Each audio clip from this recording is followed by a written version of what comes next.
Midnight Station, home of animated horror stories.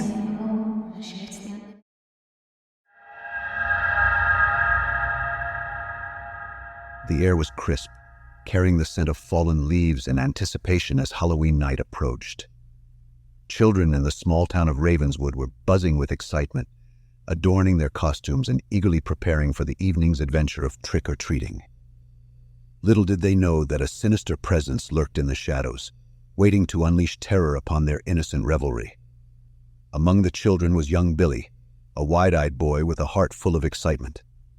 Dressed as a brave pirate, he clutched his pumpkin-shaped bucket, ready to fill it with candy treasures. His mother, Mrs. Wormald, kissed him on the forehead, unaware of the looming danger that awaited. As dusk settled upon the town, the moon hung ominously in the sky, casting eerie shadows across the neighborhood. Billy joined a group of his friends, their laughter echoing through the streets as they bounded from house to house, collecting sweets and treats. But darkness always has a way of finding its victims. They approached a house decorated with cobwebs and flickering jack-o'-lanterns. A solitary figure stood on the porch, his face hidden beneath a hooded cloak. The stranger extended a bowl filled with candies, their glistening wrappers beckoning the children forward. Reluctantly, Billy reached out, his hand trembling as he selected a piece. It was then that he felt a sharp pain shoot through his finger. He recoiled, a drop of blood staining the wrapper. The other children, too engrossed in their own sugary spoils, remained oblivious to Billy's distress. Fear clenched his heart as he realized the horrifying truth. Razor blades had been surreptitiously hidden within the candy. His eyes darted towards the mysterious figure on the porch, but the cloak concealed any trace of the perpetrator's identity. Billy's breath quickened, his mind racing with panic. Was he the only victim, or had others fallen into this twisted trap as well? Summoning his courage, he rushed to his mother, his voice quivering as he revealed the ghastly discovery. Mrs. Wormald's eyes widened in horror, her maternal instincts surging forth. Together they alerted the other parents, the news spreading like wildfire through the neighborhood. Fear tainted the Halloween night, transforming it into a chilling ordeal. The parents formed a protective shield around their children, marching through the streets, determined to uncover the malevolent source of the tainted treats. The moon, a mere sliver of silver in the sky, seemed to amplify the tension in the air. With each door they knocked on, the group held their breath, half expecting another vicious surprise, but slowly a pattern emerged. The houses where the tainted candies had originated shared one common feature: an eerie silence and an absence of any occupants. As the search progressed, whispers spread like poison through the neighborhood. Legends of a tormented soul seeking revenge on the town's children emerged from the shadows, fueling the growing paranoia. Some claimed it was the vengeful spirit of a candy shop owner who had been wronged in life, while others whispered of a sinister figure harboring a deep-seated hatred for the joy of innocence. As Halloween night drew to a close, the vigilante group finally reached the outskirts of town, a dilapidated house abandoned and forgotten. The air was heavy with dread as they stepped through its creaking doors, their flashlights illuminating the eerie rooms one by one. And there in the darkest corner, they found a shrine of sorts, a macabre collection of candy wrappers and razor blades. The walls were etched with cryptic symbols and messages of malice, revealing a disturbed mind seeking to corrupt the night of magic. But the twisted perpetrator, the architect of their nightmares, remained a phantom. The specter had vanished into the shadows, leaving behind only the chilling memory of his heinous act. Ravenswood, forever scarred by the horrors of that Halloween night, learned a harrowing lesson about the fragility of innocence and the evils that can hide beneath the masks of their community. From that year onward, the townsfolk remained vigilant, taking extra precautions to safeguard their children from the unseen terrors that may linger on Halloween. The legend of the candy monster became a cautionary tale, a reminder to be wary of the darkness that can seep into even the sweetest of nights.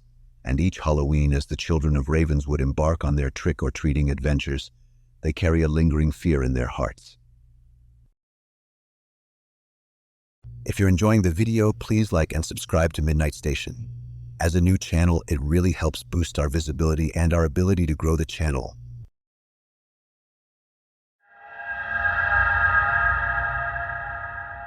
The moon hung like a sinister lantern in the ink-black sky, casting an eerie glow over the town on Halloween night.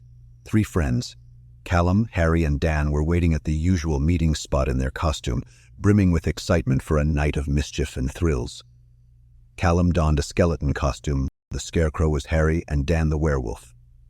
They waited impatiently for their 4th friend Tobias, who was unusually late. Ordinarily, he was the most punctual of the group, so his tardiness did raise a few eyebrows. Sorry to keep you waiting.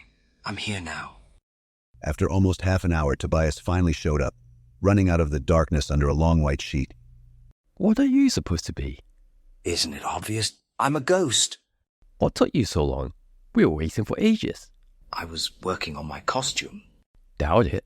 That get-up looked so last minute. The friends didn't delay any longer and soon rushed off into the night. Laughter and chatter filled the air as they hurried from door to door, collecting sweet treasures with gleeful anticipation. The flickering jack-o'-lanterns cast a warm glow, creating a magical ambiance as they shared stories of ghosts and monsters, their imaginations running wild with each passing moment.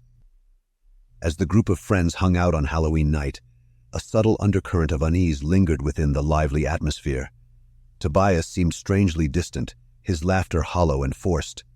His eyes, hidden behind the veil, held an intensity that felt alien to his character. An unsettling feeling settled over them, like a dark omen on the cusp of revelation. Their unease reached its zenith when Tobias, his temper flaring, declared the night's activities to be unbearably dull. Well, what else do you want to do? His eyes glimmered with an unsettling intensity as he suggested they do something truly terrifying. We need to step things up. This is Halloween after all. I know somewhere we can go that'll truly frighten you. A heavy silence settled over the group, an unspoken agreement to indulge Tobias's macabre request, though a chill of apprehension tingled in the air. He took them into the depths of the cemetery. Navigating the moonlit paths of the graveyard, their footsteps muffled by fallen leaves, Tobias led on with purpose in his stride. After trudging deep into the forest of the gravestones, he suddenly stopped. The others stared at one another as the gravestone before them caused their blood to run cold. The name etched upon the stone sent shockwaves through their cores. It was Ben's grave. The others recoiled, a mixture of confusion and anger welling within them, their hearts pounding in their chests. What the hell is this? This is not funny. Anguish and frustration twisted their features as they confronted Tobias, demanding an explanation for the horrifying prank. But Tobias's voice was laced with an unsettling determination as he implored them to confess, to admit the dark secret they had sworn to silence. You know why we are here. You know what you have done. Confusion gnawed at their minds. Why was Tobias bringing up a secret they had buried deep within their souls? Why was he hell-bent on forcing them to confront their past? They reasoned with one another, seeking solace in the belief that their actions were not directly responsible for Ben's demise. They convinced themselves that by keeping their secret hidden, they could avoid the consequences that lurked in the shadows of their collective guilt. We didn't mean to. Telling anyone wouldn't bring him back. What's done is done. Suddenly, with a flourish of malice, Tobias tore off his ghost sheet, unveiling a face that shattered their fragile reality. It was Ben, the friend they believed to be dead. His eyes burned with an unholy fire, a spectral embodiment of vengeance. Tobias, his identity stolen, had been the first casualty in Ben's unhinged quest for retribution. Fear clutched their hearts as Ben, driven by a consuming rage, taunted them with their past misdeeds. He would not rest until each of them paid the ultimate price for their transgressions. One by one, he systematically brought forth their demise, his revenge orchestrated with meticulous precision. Their pleas for mercy were drowned by the cacophony of their own terror, their lives extinguished in a chilling symphony of vengeance. Halloween night, once a celebration of innocent revelry, transformed into a horrifying stage for their darkest sins to be exposed. The secret long hidden among these friends was no longer theirs to keep.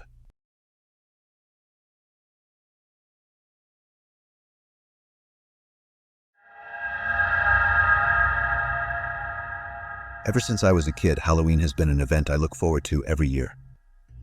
The crunch of autumn leaves underfoot, the sweet taste of pumpkin-spiced treats, and the thrill of picking out just the right costume. Everything about it spoke to my soul. But most of all, I loved the decorations. I live in a small house on Elm Street, right in the heart of a small New England town known for its Halloween festivities. It was a quaint and quiet neighborhood, with houses nestled closely together, all lined with picket fences and trees exploding in fall colors. As the season rolled in, I made it a point to get the best Halloween decorations in town.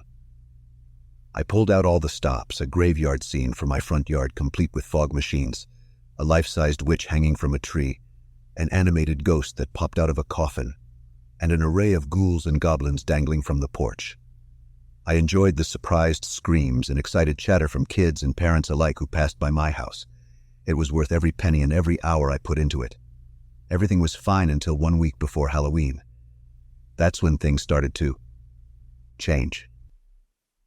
It was small at first. I noticed the witch was in a different position than where I'd left her. Thinking nothing of it, I readjusted her and went about my day. The next morning, the ghost had moved from the coffin to the tree right beside the witch. I shrugged it off, presuming kids from the neighborhood were messing around. Then things got stranger. One night, I was startled awake by a scratching sound at my window. I pulled the curtain aside, expecting to see a stray branch in the wind. But instead, I saw the ghoul I'd hung from my porch. It was scraping against the window, its mouth opening and closing silently. It was eerie, but I convinced myself it was just carried on the wind. However, the next morning, things had escalated. The entire graveyard scene was rearranged. The tombstones were all turned toward my house, and the animated ghost was standing at my front door. I could feel a cold chill creeping down my spine. From then on, it got worse. Every night, the decorations moved closer to my house. Their positions contorted as if they were alive. The witch's head would turn towards the windows. The ghouls seemed to be reaching out for me. I even found the ghost in my living room one night.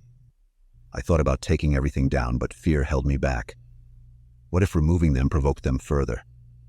So I decided to wait until Halloween was over, but I was losing sleep, haunted by the figures looming outside my home. On Halloween night, as trick-or-treaters approached my house, they found the yard empty. All the decorations had disappeared. Feeling an icy dread settle over me, I checked the house but found nothing. With a sigh of relief, I decided to call it a night. As I turned off the lights and headed upstairs, I heard a noise, like fabric dragging across the floor. I followed the sound, leading me to the basement door. Hesitantly, I pushed it open and descended into the darkness. I froze at the bottom of the stairs, my blood turning to ice. My Halloween decorations were all there, positioned in a grotesque tableau. The witch was stirring a cauldron, the ghost was hovering by a tombstone, and the ghouls were hanging from the ceiling. They all turned their heads to look at me, eyes glowing in the dim light. In that terrifying moment, I realized the decorations weren't just coming to life. They were waiting for Halloween. Waiting for me.